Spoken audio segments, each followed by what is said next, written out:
So we recently did a one-shot with a bunch of friends who don't play D&D, and I can't stop thinking about it. It might have been the most fun we've had playing D&D, and I think, personally, it was one of the best things I've done as a DM. And I just want to talk to you guys a little bit about it, so this might be a little longer video. Also, this is Boone. He's 4 weeks old today. So our friends came into town to see our twin sons, and they brought their son with them, and he turned 16 while he was here. So we had a little party for him, and he's big into like tiki stuff. So we decked out this room in like tiki theme, and I just had a grand old time. While they were here, he kept looking at my D&D stuff, and our friend Leanne, his mom, was like, you know, you have that D&D group at school, that D&D club at school, you can join. It's, you know, give it a shot. And he's just like, he's 16, you know, he's like, yeah, you know, too cool for school.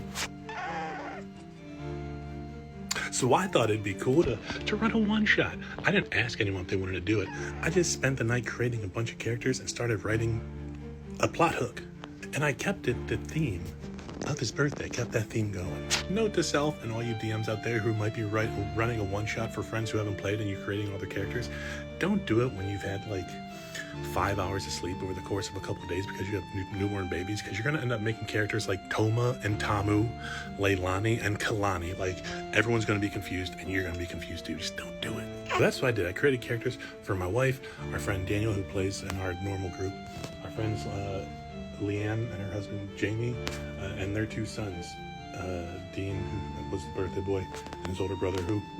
And I tried to keep everyone's kind of character themed to them personally. You know, Leanne is like a therapist, so I made her a cleric. She's the healer. She's helping people.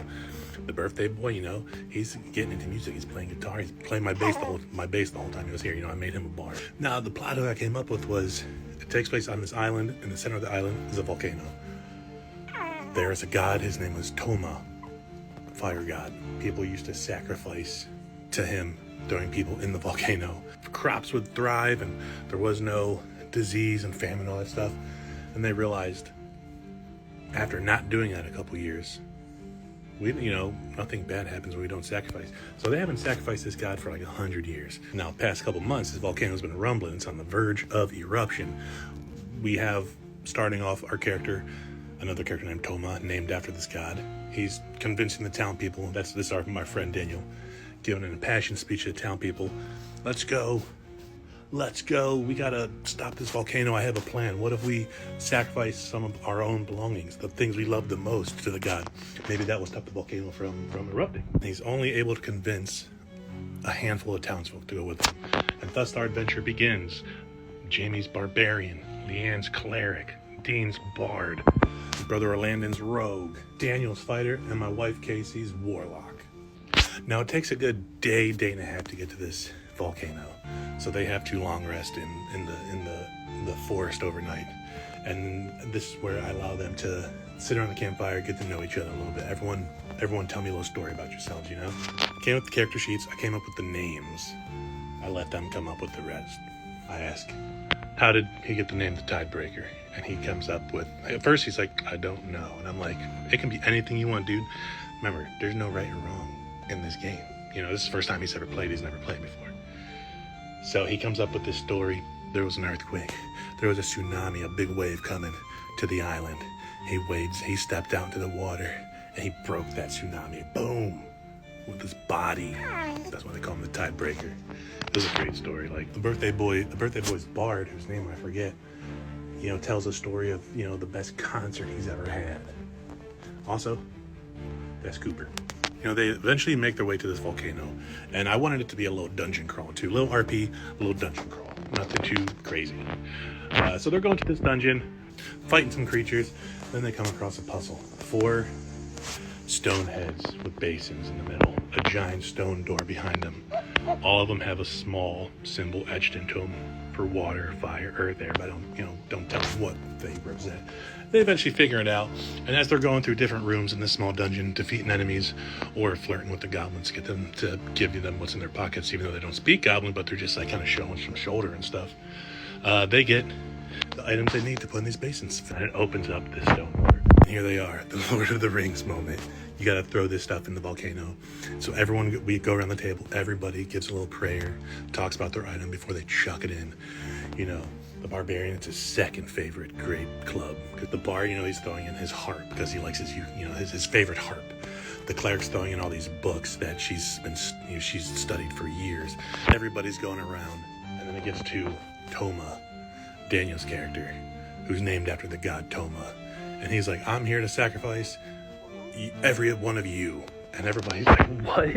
And then he starts to transform. His eyes start to glow red. His fur starts to glow a bright fiery orange. Now, at this point, everybody's like, "What the heck, dude?" Jamie, the barbarian, Tamu, the barbarian, is like, just right away, is like, I'm gonna go punch him in the face, right? Like, gotta go punch him in the face.